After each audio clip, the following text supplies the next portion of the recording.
लोचनाय भस्माङ्गरागाय महेश्वराय नित्याय शुद्धाय दिगम्बराय तस्मै नकाराय नमः शिवाय नमः शिवाय।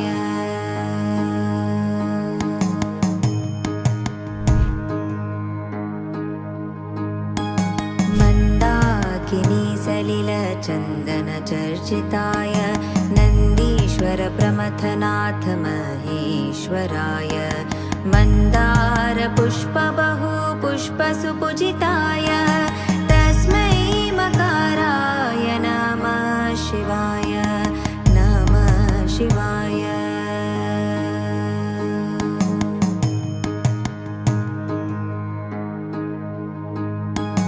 शिवाय गौरी वदनाब्जवृन्द सूर्याय दक्षाध्वरनाशकाय श्रीनीलकण्ठाय वृषध्वजाय तस्मै शिकाराय नमः शिवाय नमः शिवाय।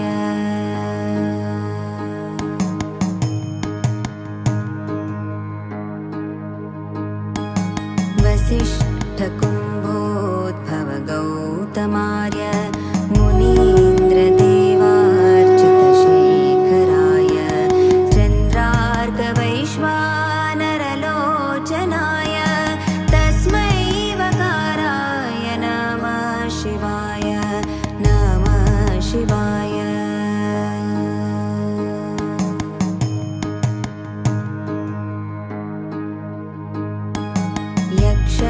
यक्षस्वरूपाय जटाधराय पिनाकहस्ताय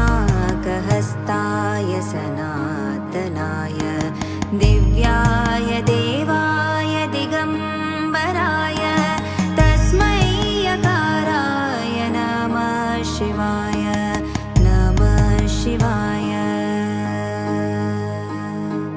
नमः शिवाय। पञ्चाक्षरमिदं पुण्यं य पठेत् शिवसन्निधौ शिवलोकमवाप्नोति शिवेन सह मोदते।